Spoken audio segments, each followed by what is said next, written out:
Ladies and gentlemen, the following segment of the podcast is presented exclusively by my favorite college in America, Hillsdale College, which proudly refuses every penny of government funding to remain independent. Thank you for listening, and my sincere appreciation to Hillsdale for their sponsorship. It's all quiet in the underground bunker. Doors closed, locks bolted. But the Great One isn't just resting on his laurels. He's making sure your weekend is even better by giving you his best. This is the best of Mark Levin. About 5 weeks till the book comes out, The Democrat Party Hates America. Certain pre-publication copies have been sent out to certain individuals. I want to thank my friend Leo Terrell. Very unsolicited, very kind of him to post what he posted. But there'll be a lot of thinking and commenting on this now, I believe. You get a lot of people who say, I don't understand. How do we as a country allow our border to be open? I don't understand. How do we allow these people to loot? How do we this? We don't do any of this. We're not allowing anything. And until people understand, until the Republican Party comes to grips, until the Republican leadership in the Senate comes to grips with what, Mark? With the fact that the Democrat Party is essentially mimicking autocratic parties all over the world, particularly in Marxist countries. They are never going to understand what's taking place. Ever. This language control you're going to learn in the book. There are these professors that have been pushing this for years in this country and elsewhere, that the English language, that words in the English language, that phrases in the English language are imperialistic, colonialistic. They're Marxist and they're teaching this. They're Marxist professors out there. Why do you think they have these guests, these professors on MSNBC and CNN and elsewhere, writing op-eds in the slimes and the compost, who say you must destroy the English language in order to destroy the white dominant culture? I'm not making it up. You're going to learn all about it. The footnotes will be there. Look it up. Read this so-called scholarship all by yourself. This is what's taking place. It's like the word equity. It's not an accident. It's not a coincidence. The word equity means what? What does it mean? They all started from a different base. Therefore, even if you have equality, you can never achieve equity. Until what? Until you destroy the country. And of course, then you have violent totalitarianism. This is what we're in the middle of. Now, those of you who listen to this program or watch my shows, you get it. But there's 330 million people in this country. And because I study history and philosophy and all the rest of it, I know what I see. I know what I feel. I know what I smell. And it is this revolution that's consuming us. This is why there's almost no pushback in the media with these constant indictments of Donald Trump. And I'll get to Georgia probably in the next hour. It's like big deal. It is a huge deal. The statutes they're using, in the cities they're bringing these cases. Why even bother having a trial? Why even go through the motions? Because that's all we're doing. Which brings me to the liars and the reprobates and the sleazeballs. And they always find new ones on MSNBC as well as CNN. There's a man by the name of Dave Aronberg. He's a former state senator in Florida. He's a state attorney for Palm Beach County. And they bring him on to the Morning Joe show because the Morning Schmo lives in Palm Beach County, Jupiter. And they probably kiss each other's ass, so to speak. So he brings this nobody onto his nothing channel. If I didn't play, you wouldn't know about it. But you need to know what's going on out there under the radar. And I want you to listen to this, because this is the war on the judge in Florida. Unlike the judge in Washington, D.C., where it's been discovered and we're reminded, I should say, of an AP story in which Judge Chutnick, who's handling the Trump case, proclaimed that January 6th and the 2020 Black Lives Matter riots have absolutely nothing in common. Where she was effectively defending the 2020 riots, which involved all the assaults, the burglaries, the arson, death, murder, anti-Semitism, anti-Americanism. That's nothing compared to January 6th, she says. And that is the mindset of the phony judge who's overseeing the case of Donald Trump. Sickening. Absolutely sickening. Trump doesn't have a shot. Doesn't even have a chance. Anyway, one of the things I have argued, actually, is that according to the Department of Justice guidelines for prosecutors, it says they shall use grand juries in the district, I'm paraphrasing, where the events that are being investigated occurred, or certainly most of them. Well, the events involving the documents of Mar-a-Lago didn't occur in Washington, D.C. The vast majority of them occurred in Florida, South Florida. And yet the federal prosecutor, Smith, who worked for Eric Holder and it's tight with James Comey, he did all the investigations, the witness testimony, all of it, in front of a Democrat Washington, D.C. grand jury, where he got his indictments, the vast majority of them. And then he says, you know what, we're going to move this down to the grand jury in Florida, which heard none of the testimony firsthand, none of it. And they were asked to rubber stamp what was done in Washington, D.C. And so he has this grand jury still functioning, does Smith, in Washington, D.C., and he throws a few more indictments out there. He gets it out of the grand jury in Washington, D.C. Then he shoots it to the grand jury down there. And the federal judge there, Cannon, is saying, wait a minute.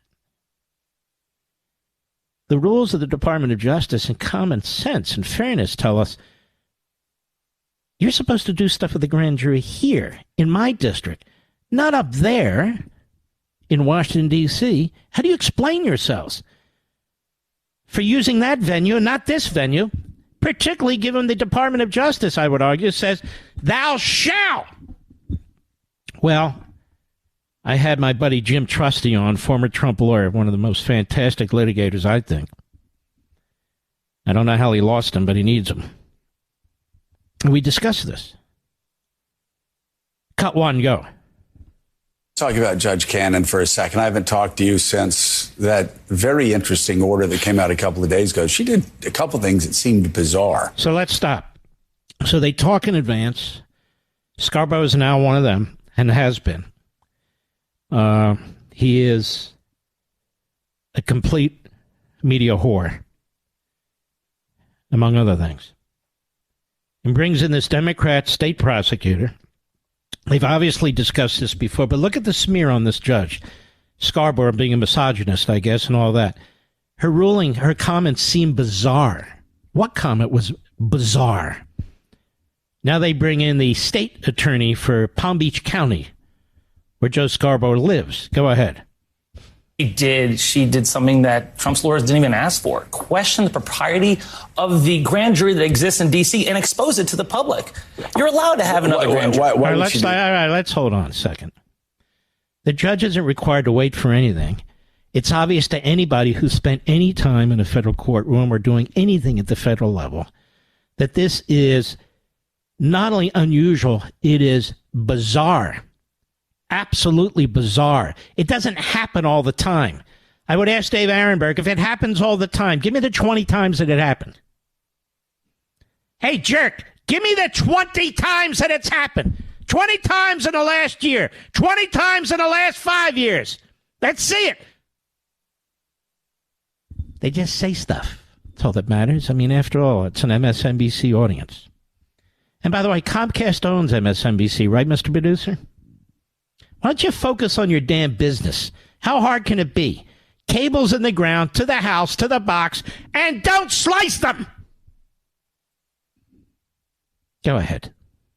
She knows that in cases there are more than one grand jury. Often there are more than one grand jury. Why would she expose... hey, Joe, as somebody who doesn't know what they're talking about, that would be you. There's often more than one grand jury. You have the grand jury in Washington doing the investigation and then handing over its indictments to a grand jury in Florida. Can you point one more case where that ever happened? At least in my lifetime, I don't remember any. But can you point to one? What is the justification for this?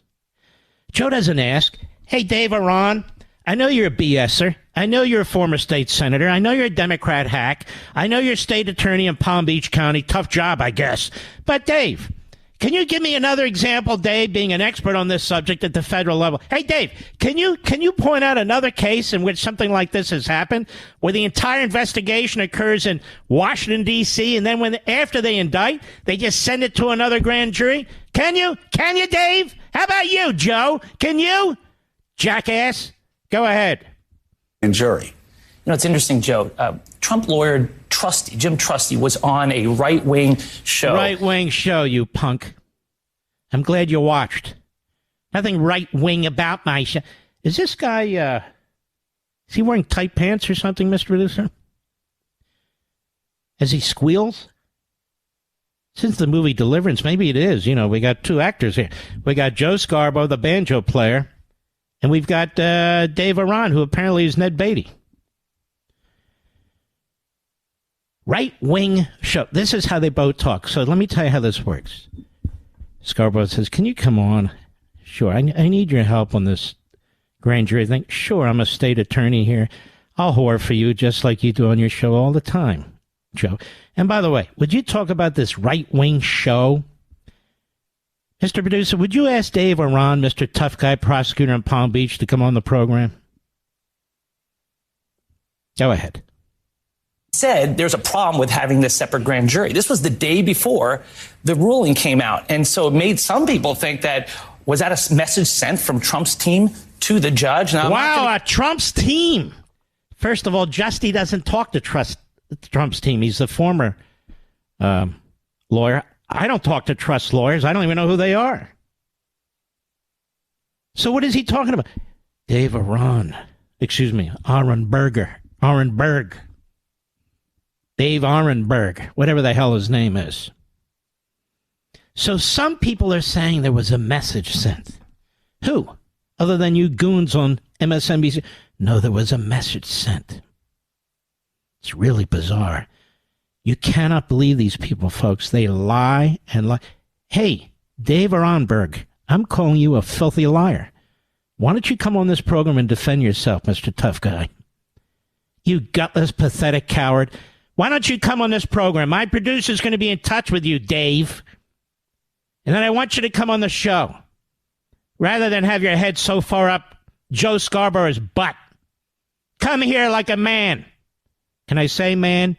Come here like a whatever you are. Go ahead.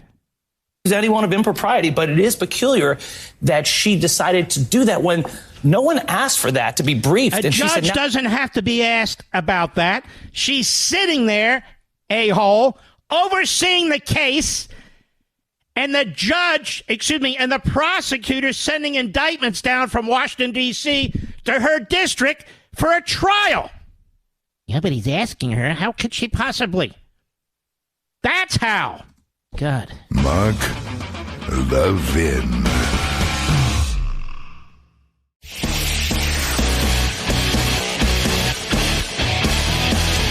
Making your weekend even better. This is the best of Mark Levin. Making a lot of news, about Hunter Biden's lawyer stepping down because he might be brought into some indictment charges later as a witness. Who cares with what's going on in this country? Why do I care about that? I don't. I'm going to read something to you, America, from the Durham report. From the Durham report, that's right. Based on the review of Crossfire Hurricane and related intelligence activities, We conclude that the department and the FBI failed to uphold their important mission of strict fidelity to the law in connection with certain events and activities described in this report. As noted, former FBI attorney Kevin Kleinsmith committed a crime by fabricating language in an email that was material to the FBI obtaining a FISA surveillance order. In other instances, FBI personnel working in that same FISA application displayed at best a cavalier attitude towards accuracy and completeness. FBI personnel also repeatedly disregarded important requirements that they continued to seek renewals of that FISA surveillance while acknowledging both then and in hindsight they didn't genuinely believe there was probable cause to believe that the target was knowingly engaged in clandestine intelligence activities on behalf of a foreign power. Our investigation also revealed that senior FBI personnel displayed a serious lack of analytical rigor towards the information they received, especially information received from politically affiliated persons and entities. This information in part triggered and sustained Crossfire Hurricane and contributed to the subsequent need for special counsel Mueller's investigation. In particular, there was significant reliance on investigative leads provided or funded directly or indirectly by Trump's political opponents. Department did not adequately examine or question these materials and the motivations of those providing them, even when, at about the same time, the director of the FBI and others learned of significant and potentially contrary information.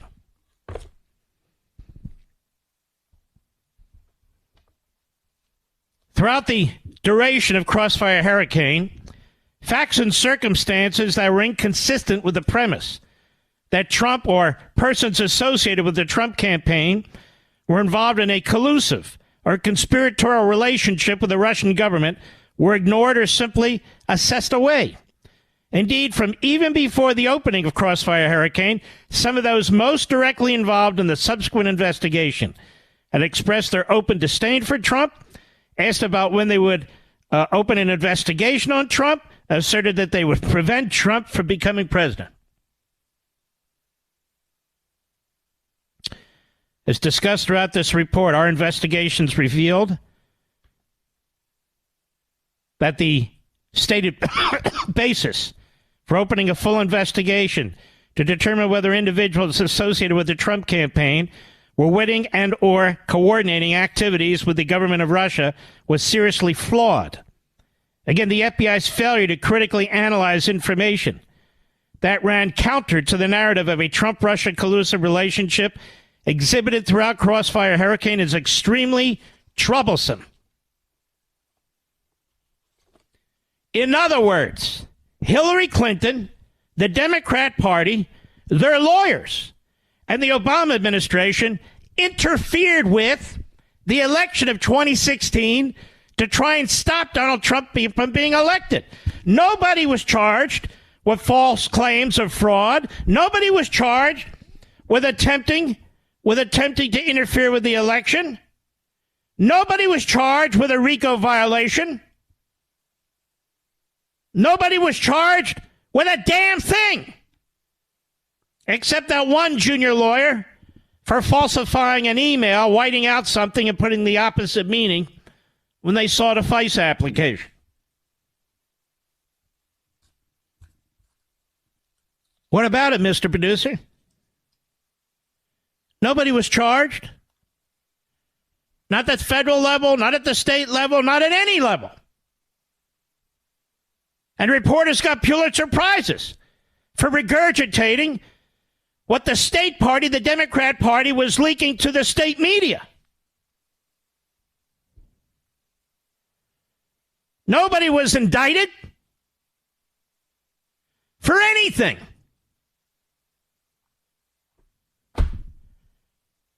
The Democrats have challenged election after election on the floor of the House, in the courts, and elsewhere.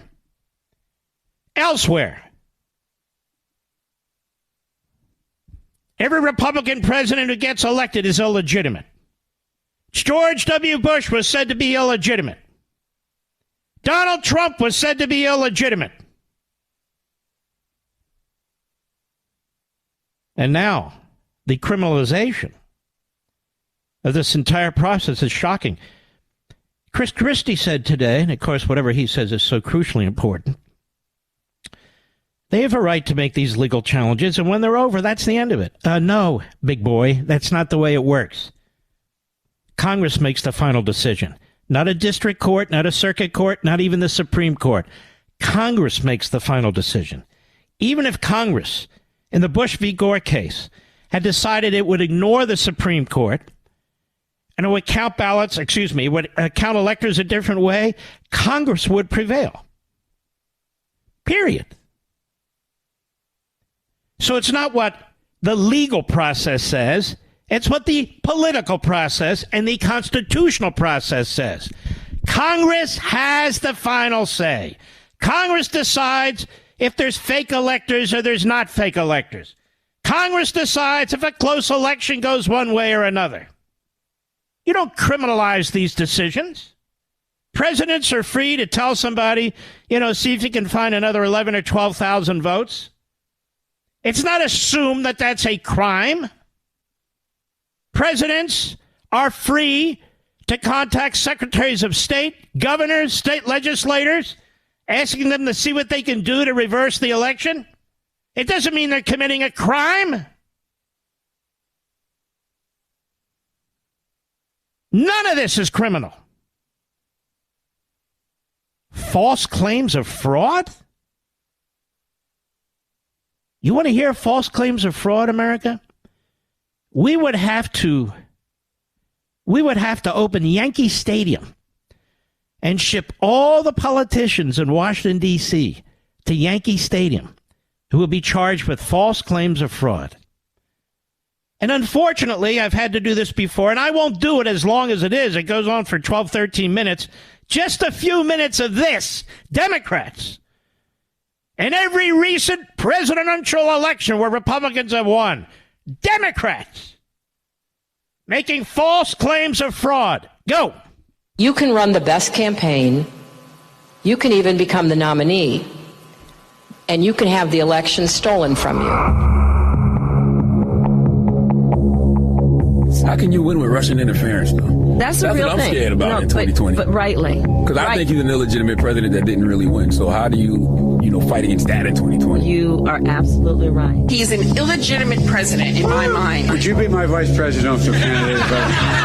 Folks, look, I absolutely agree. Trump didn't actually win the election in 2016. He lost the election, and he was put into office because the Russians interfered. Trump knows he's an illegitimate president. The president-elect, although legally elected, is not legitimate. I don't see this president-elect as a legitimate president. You said you believe that Russia's interference altered the outcome of the election. I do. We have a president who, if in fact it is proven, has been assisted by the Russians and may in fact not be a legitimate president. The one thing that Trump is fearful of when it comes to his being president is that finally we will see how illegitimate his victory actually was. I have an objection. I object to the 15 votes from the state of North Carolina. I object because people are horrified. He's an illegitimate president. Do you believe Trump is a legitimate president? What I believe is that there's no question that the outcome of this election was affected by the Russian interference. So stop. What about all the false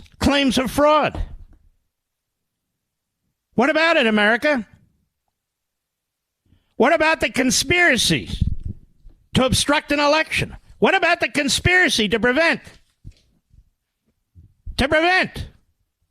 Donald Trump, the rightful winner, from taking office? What about it? What about all the Democrat lawyers involved in pushing the Russia collusion argument? What about them? How come none of them are facing sanctions or disbarment? How come none of them have been charged? We have the Durham report that lays it out, chapter and verse. If Fannie Willis, or whatever the hell her name is, Fannie Willis, if her charges are legitimate, if Smith's charges are legitimate, how is it that we just realized that these are campaign crimes? How is it that Joseph Kennedy Sr. wasn't charged with a phalanx of crimes and didn't do prison time? How is it that John Kennedy, oh yes, John Kennedy, who stole the nomination from Hubert Humphrey and Lyndon Johnson, and then stole the presidency from Richard Nixon in Cook County, in West Virginia, in Texas, how is it that John Kennedy wasn't indicted if these, in fact, are long-cherished criminal charges that would be applied to any party and president? How is it that Lyndon Johnson didn't go to prison after stealing an election, first for the House of Representatives, then for the Senate? How is that possible? And how is it possible that Hillary Clinton, who destroyed 30,000 emails, cell phones, mishandled classified information, made false statements about it, obstructed justice, isn't in federal prison? How is it that Bill Clinton, Mr. Classified Videos in the socks drawer, how is it that he's not in federal prison? How is it possible that Joseph Kennedy Sr., John Kennedy, Lyndon Johnson, Hillary Clinton, and Bill Clinton aren't all in federal or state prison, or weren't? We know the answer to this. Used to be an understanding between the two parties, the party in power and the party out of power. Don't criminalize these elections. Politics is rough. Politics has to be resolved politically. And ultimately, for president and vice president, it has to be resolved by Congress. You don't take garden variety criminal statutes, or even criminal statutes that are ridiculous, like the Klan statute, the Enron statute, the espionage statute, and use those in perverse ways to go after your opponents. False claims of fraud? Do you realize how many politicians would be doing time in prison? Find me some votes? That's now a crime? Attempting to persuade state legislators to appoint a new slate of electors? Just the attempt? Will wind up with lawyers being indicted? Conspiracy to change the outcome of an election? That's what all election challenges are. She even goes across state lines, does Fannie, and Arizona and Pennsylvania and so forth, claiming they did the same thing in those states, that there's this grand mob conspiracy. And it's so big, we're going to throw all 19 defendants together. Let them figure it out. Sounds like Iran, doesn't it? Iran. Mark Levin.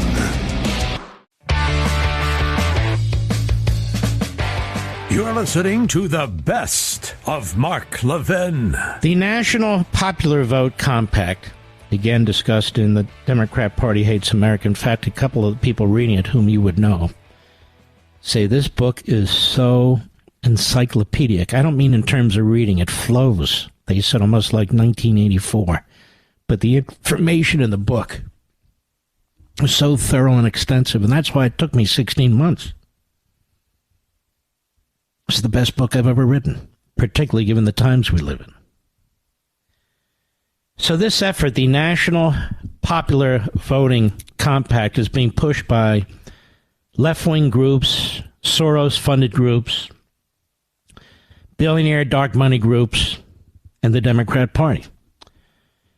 And Democrat states, have legislatures and governors who have signed these bills.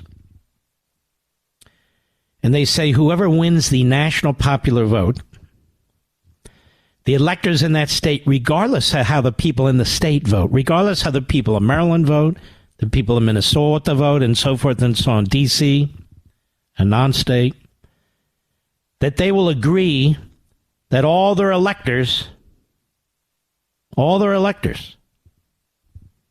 regardless of the local voting, you have states like Wisconsin, that those votes will go toward the person who wins the national popular vote. So they want to change the electoral college system effectively without amending the Constitution.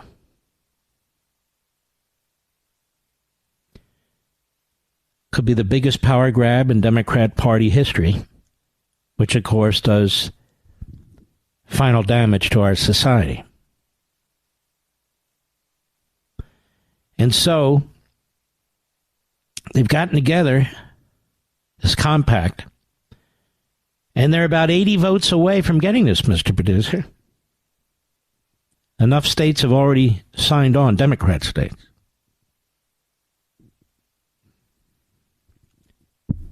Now, isn't that the greatest interference in electoral politics in history? But that's not even the point. It's the mindset. It's like H.R. 1, how to destroy the voting system. The national popular vote system. The Democrat Party is out to destroy the voting system. Only it can win legitimately. Whether it's the National Popular Vote Compact, whether it is censorship through Twitter, whether it is the government through the Durham report, whether it is prosecutors and so forth. And why is it? Because they do not want the voting system to be competitive. Not now, not ever. They're not about voting. They're about winning. Let me repeat that. They're not about voting. They're about winning. Winning. And they try and plot and scheme looking for ways to ensure that they never lose. They already have a permanent government, the administrative state. The swamp, as many call it. They already have that. But that's not good enough. There's myriad ways that our voting system are under attack, and not by Donald Trump. That's my point. Maybe I'll try and explain this on Hannity tonight. There are myriad ways our voting system is under attack, and not by Donald Trump. It's under attack by the Democrat Party. Democrat Party pushes the idea of the National Popular Vote Compact to destroy the Electoral College system.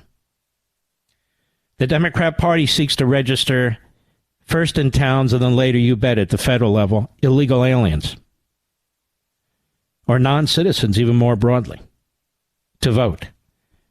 The Democrat Party promotes a bill every term when the House is controlled by the Democrats to destroy all the protections in our electoral system. The Democrat Party counts the vote after the elections are over. Doesn't require signatures. Doesn't require dates on ballots. When you object, you're said to be suppressing the vote. Donald Trump challenges elections. He raises questions about the elections. He says, let's look for more votes in Georgia. He says, by the way, state legislators, Republicans, you have the ability to send in a second slate of electors. That's our history. Congress sorts it out. And he's facing scores of criminal charges, federal and state. Now, you know, by the way, that Smith and Willis are coordinating. I don't have the list in front of me, Mr. Producer. What cut would that be? I think it's the last one. I want you to listen to this. It's largely overlooked as people are focusing on the fact, and I don't blame them, that the indictment was listed in the morning on the official clerk webpage of the Fulton County Courthouse before the grand jury even met and voted. Now, what does that tell you? That's about as Stalinist as it gets. But I want you to listen to this from Fannie Willis. Go. Have you had any contact with the special counsel about overlap between these cases, and do you intend to try all of these defendants together? Do I intend to try the 19 defendants in this indictment together? Yes. And have you had any contact with the special counsel about the overlap between this indictment and the federal indictment? I'm not going to discuss our investigation at this time.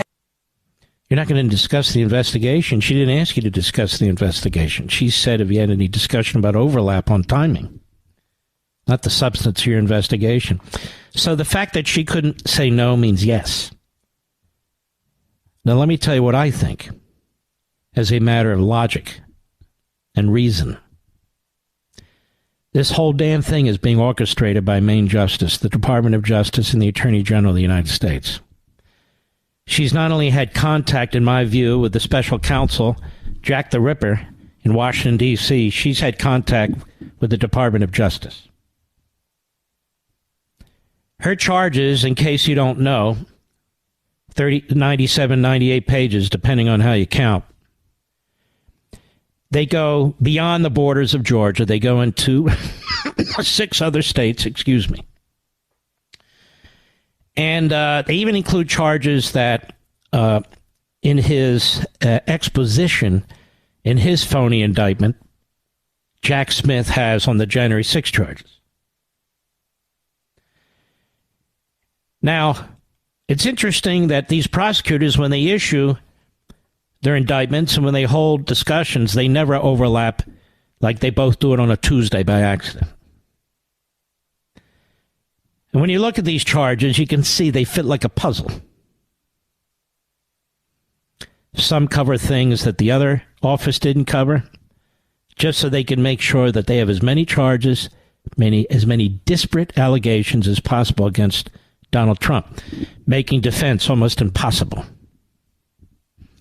And even using the most absurd laws you can even imagine. But there's a similarity in all these indictments as well, the piling on. Over 30 charges in Manhattan. Over 40 charges in Atlanta. Over 40 charges on the documents matter. And, of course, the 4 ridiculous charges on January 6 matter. But that said, when you look at the other 3, it's absolute overkill. It's piling on, as we say in the legal profession. Using irrelevant statutes, stretching statutes, using arguments never used in the course of an investigation of an election, piling on. Does this sound like to you like they're legitimately trying to protect you from an effort to overturn an election? And what if Donald Trump had succeeded? What if Mike Pence put a 2-week pause in place? He'd be doing nothing more than was done in 1876. And what if a second set of electors had been sent? They'd be doing nothing more than they did in 1960 in Hawaii and 1876. Period. And what if Donald Trump truly believes that the outcome of the election was corrupt? He would be doing nothing more and saying nothing more than Hillary Clinton's been saying, that Stacey Abrams been saying. Doing and saying nothing more than Jamie Raskin has said in the numerous Republican elections. Benny Thompson, Democrat after Democrat after Democrat in the House of Representatives, not to mention the Senate. Not to mention Joe Biden, not to mention Al Gore, Hillary Clinton, Bill Clinton. False claims of fraud? What about John Eastman? What about Rudy Giuliani? What about poor Jenna Ellis? This is a young lady, really of very modest means. She's already spent a fortune defending her law license against this 65 group that's tried to destroy her. She's been on the show, as you know, now indicted in Georgia. For what? For nothing. Nothing illegal, that's for sure. The whole notion The whole notion of attorney representation,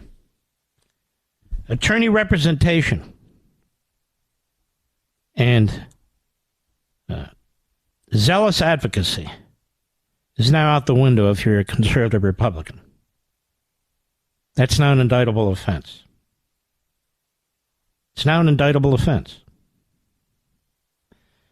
So you have lawyers losing their licenses, or at least having them suspended, going broke, trying to defend their careers and their livelihoods, not to mention their reputations. You have a former president. I mean, what else could they do? Non-disclosure agreements, presidential documents. He's working hard to fight the election. They keep saying overturn the results of an election. The results of an election aren't determined until the Congress says they are. Mark Levin.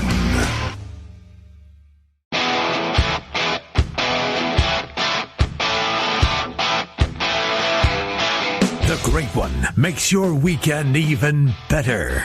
This is the best of Mark Levin. We're going to have a little bit of fun today. We want to talk ever so slightly about the Constitution. And you're in the right place. You're with Mr. Constitution Man. And I have to deal with the left, which in the aggregate are called Mr. Constipated Man. But that for another day. So Jonathan Turley and a few of us are a little bit of a hubbub, all friendly, all respectful. There's a writer in Newsweek, I'm afraid, who really doesn't understand what she's talking about. That's okay. So let me do this in a way that is in plain English and starts from the top. Given what the Biden administration is doing to President Trump. Let's say President Trump gets elected president. And he still has all these indictments against him. Or, in one of these jurisdictions, he's been convicted by a jury not of his peers, of Democrats.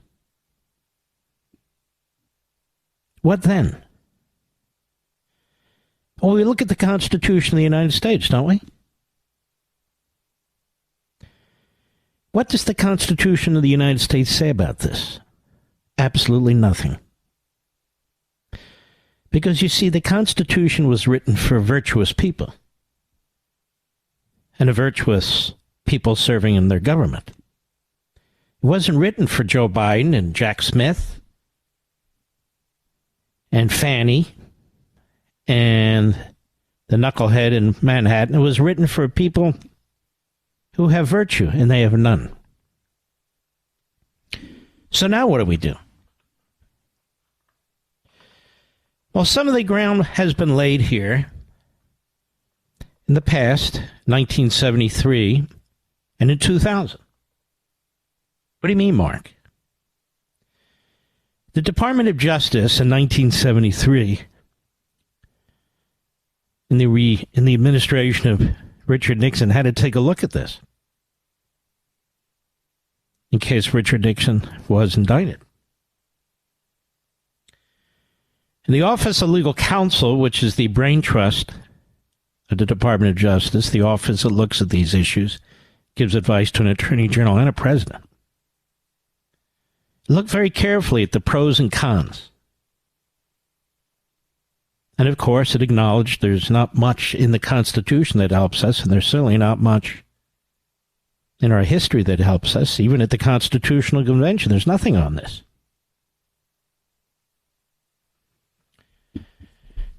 So they looked at it, and they went through it very carefully, and I read it. And they concluded, no, not because the Constitution compels it, but you really can't or shouldn't indict a sitting president. Well, why?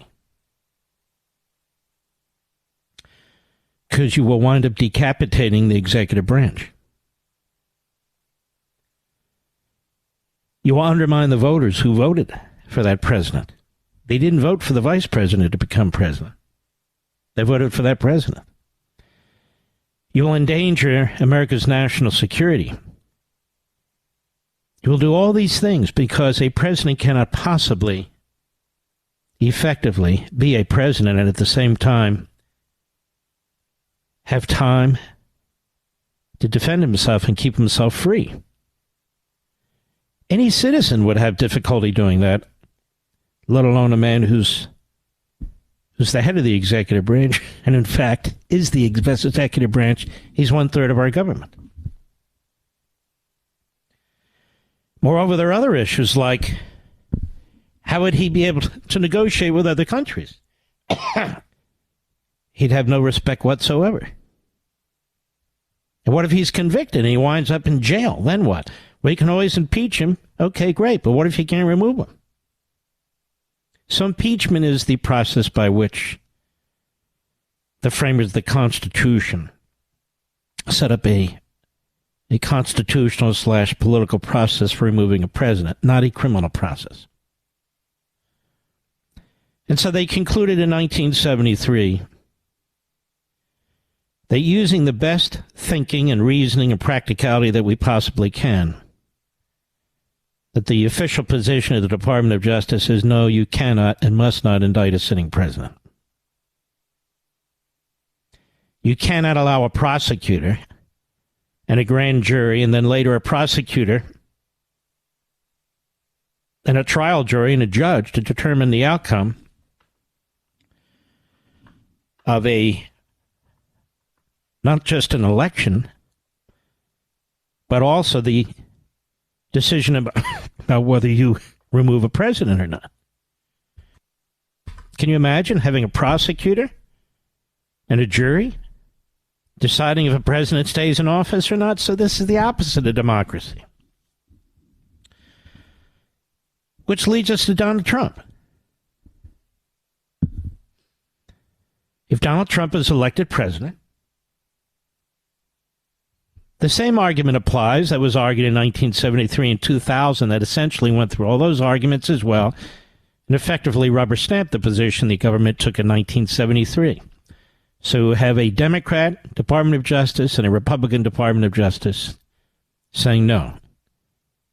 You really can't indict a sitting president unless you want to destroy the constitutional construct, and moreover, you're violating his due process because he can't possibly defend himself.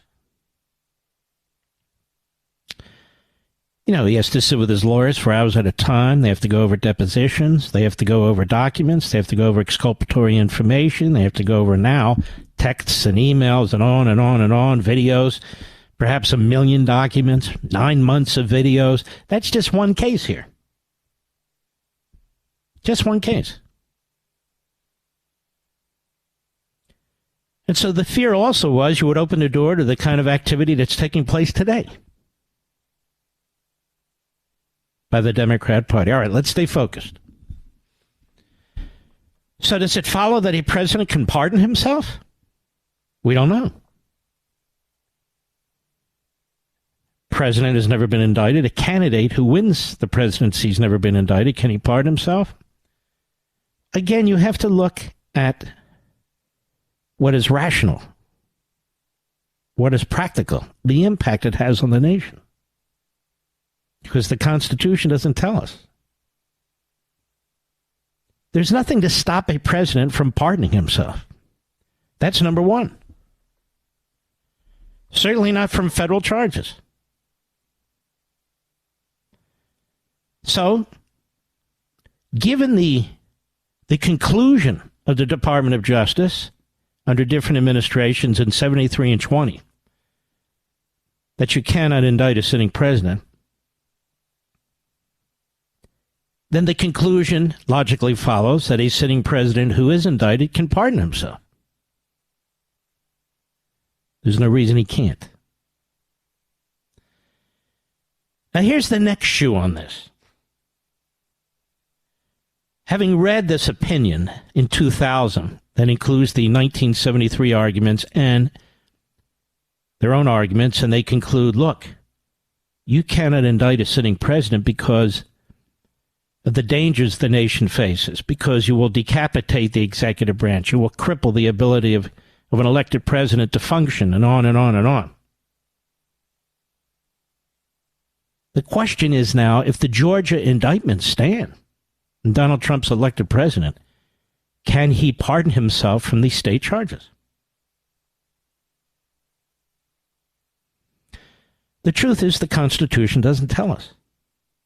In fact, neither do the memos from the Department of Justice. But the Department of Justice, those memos do tell us something. What do they tell us? That the reason why it's the Department of Justice's position to federal prosecutors that you cannot indict a sitting president is because the dire circumstances that could create in our constitutional system with a decapitated executive branch and without the president being able to defend himself.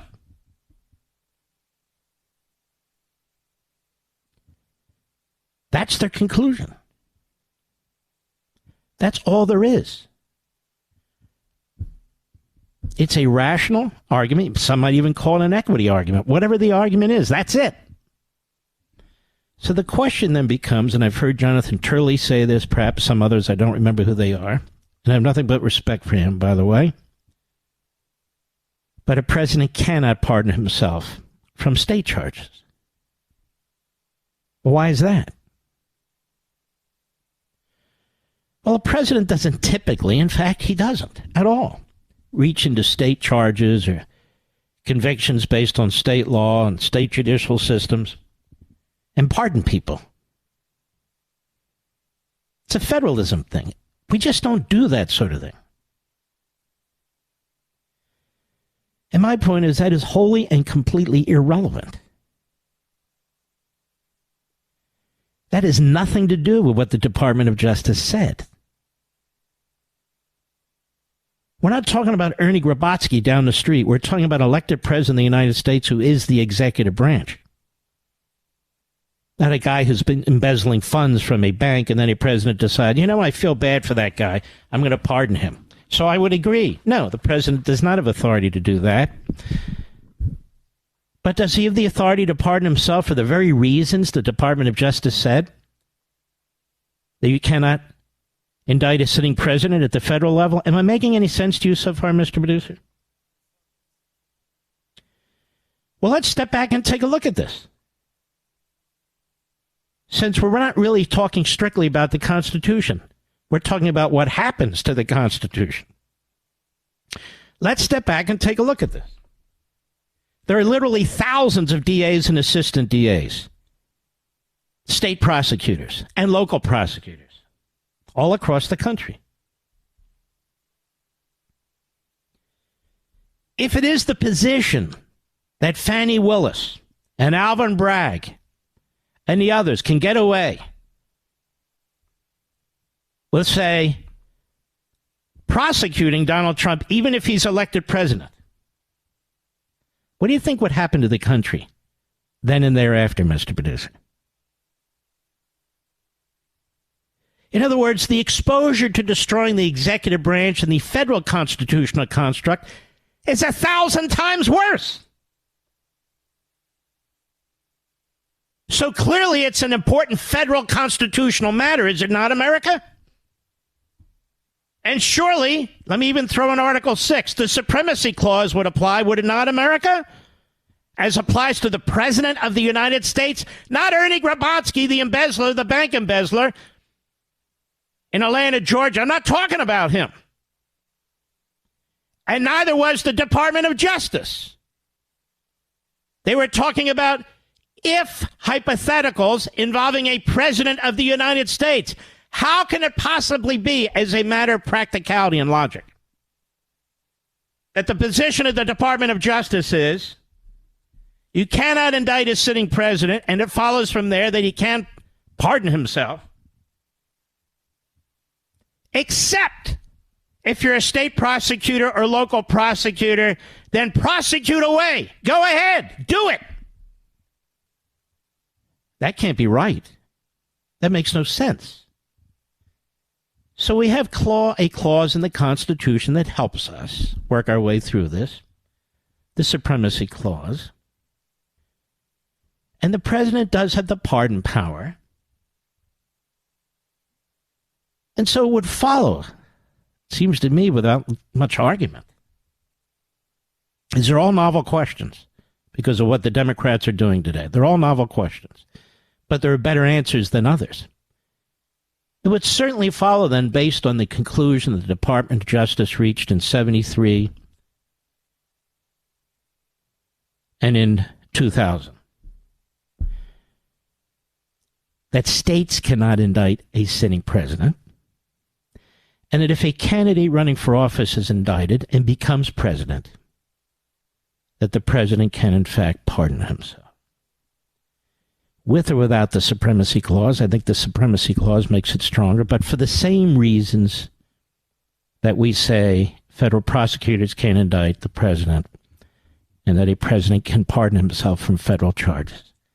It's not that complicated.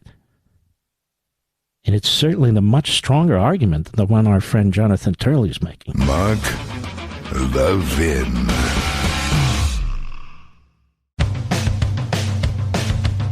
We're giving you nothing but the best of Mark Levin. There could be over 1,000, over 1,500 people dead from this fire in Hawaii. That in the first instance was caused by an electrical power line. Yet electric is supposed to be our future. Not part of it, all of it. How many fires are caused by, or deaths are caused by, drilling for oil, gasoline, and transmitting that through pipelines, Mr. Producer? I can't think of many, if any. Because natural gas and oil are not only plentiful, they're the safest sources of energy that we have. And so I'm just telling you now, there's going to be all this finger pointing. Well, the utility didn't do what it was supposed to do. Well, the utility said it was focused on green energy. It's moving in that direction. And so that's where it was putting its resources. Look, I don't know who's telling the truth. It doesn't much matter. People are dead. And I want to circle back to this later. But you look at what's happening off the shore of Atlantic City, the Jersey coast, with these massive windmills, the death, the degradation of the environment, the whales, God knows what else. You know, we have sure, cheap, plentiful, safe, and yes, environmentally friendly natural gas and oil. We're putting those companies out of business. We are reducing the amount of supply. We're eliminating future efforts to discover more supply. We are ceding the entire industry to our enemies, the communist Chinese. And in order to camouflage all of this wrongheadedness, we just use the phrase climate change. Climate change. That's it, climate change. Which takes me to the bigger issue. I watched Bill Barr for about 30 minutes being interviewed by Neil Cavuto this afternoon, 4 p.m. Eastern and thereafter. And actually, I thought Neil did a pretty good job questioning him. Gave him a lot of time. That's where I disagree with Neil and others. Why? Why? Bill Barr is invited on programs and on networks. They used to hate his guts. Now they can't schedule him enough. Same with Chris Christie. Chris Christie spends an enormous amount of time on ABC, NBC, CBS, CNN. Well, that's because he goes where he's hated. That's not why at all. He's not hated there anymore. They love him. What's the greatest threat to America? I'm asking you folks this. What's the greatest threat to America? Joe Biden, the American Marxist movements, the Democrat Party, and what they've done to our country? Or Donald Trump? Bill Barr says he can't tell. He doesn't know. He'll jump off that bridge when he gets to it. He's also a plagiarist in that respect, but we'll move on from that. So for Bill Barr, the call is too close to make. Chris Christie, the call's too close to make. Mitch McConnell, he prefers Biden over Trump. Peggy Noonan, she prefers Biden over Trump.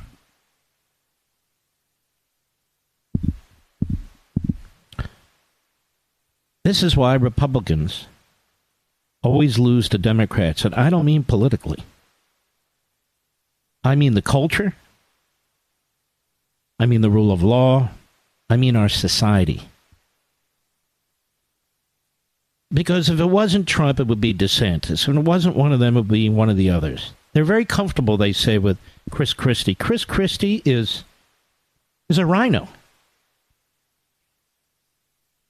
Both physically and otherwise.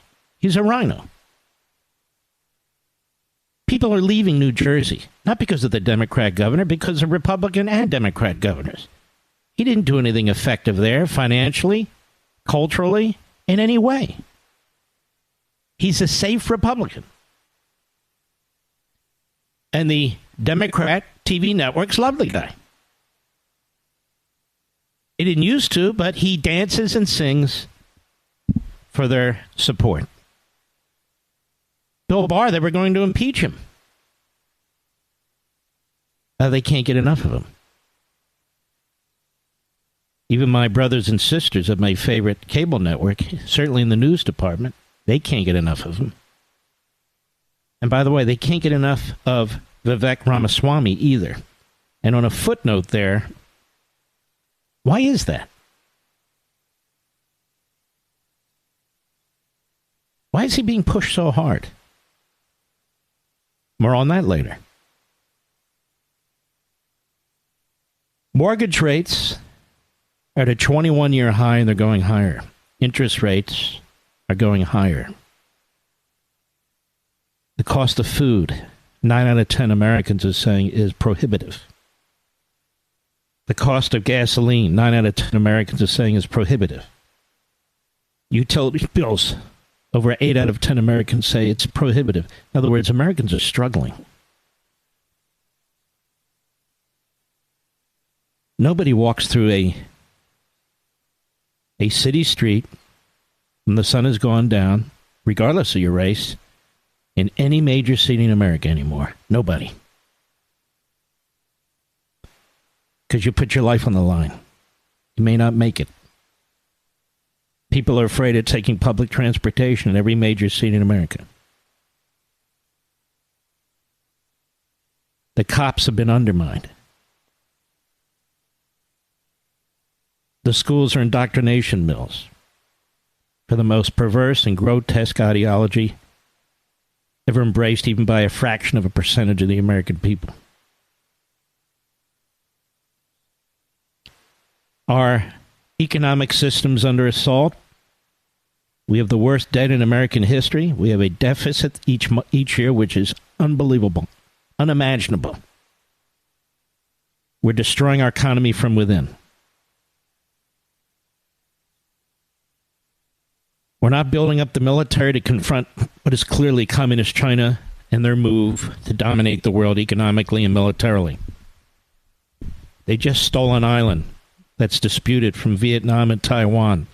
They're building an air base on it right now, as I speak. As they've built a spy facility in Cuba. What are we doing about it? Absolutely nothing. This administration, the Democrats, just gave $6 billion to the Iranian regime, which is a genocidal regime that slaughters young people who protest against it, rape them in these Stalinist-like prisons, are giving thousands and thousands of drones to the Russians to to murder Ukrainian citizens and are building nuclear warheads to put on their ICBMs. And Biden just gave them $6 billion.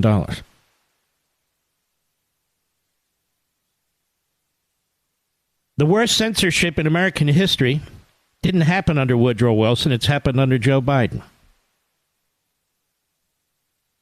Federal judge said so and spelled it out, chapter and verse. A circuit court panel said the same thing. They've spelled it out, chapter and verse.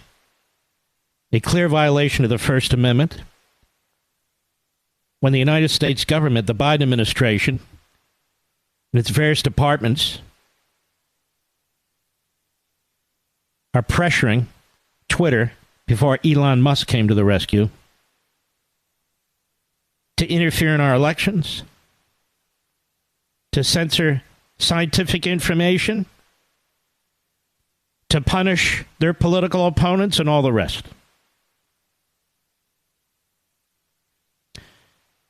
We have the FBI and the Department of Justice that have gone after parents. We have the FBI and the Department of Justice that have gone after peaceful pro-life protesters. We have the FBI and the Department of Justice that have gone after the Catholic Church. And they're starting to go after Orthodox Jews.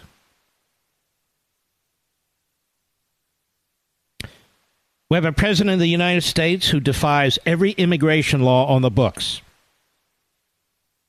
And the worst mayhem we've ever seen with illegal immigration, where even Democrat mayors and their phony sanctuary cities are overwhelmed,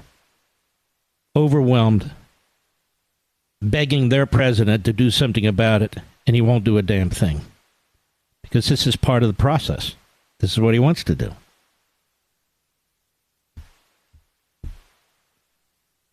We have women being raped and sold into sex trafficking, as well as children, on the southern border. We have the drug cartels pouring over the border. Every major city in America, in all 50 states, now has drug cartel operations taking place. MS-13 coming across the border. Fentanyl coming across the border. Illegal weapons coming across the border. We don't have enough time to really figure out exactly the consequences of all this. But it's immense. From today on in this country, it's immense.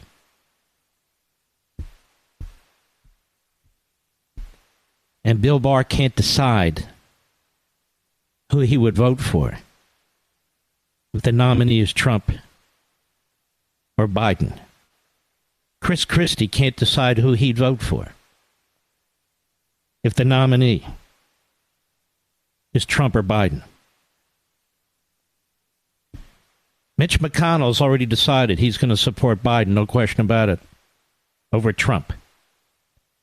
The usual operatives of the Rhino State, the Karl Rove, the Bush sycophants, all the knives are out. All the saboteurs are doing everything they can. Everything they can. And they're going to succeed if they keep it up. They will persuade 10, 15, 20, 30% of the Republican Party to vote, perhaps, for a third party or even Biden.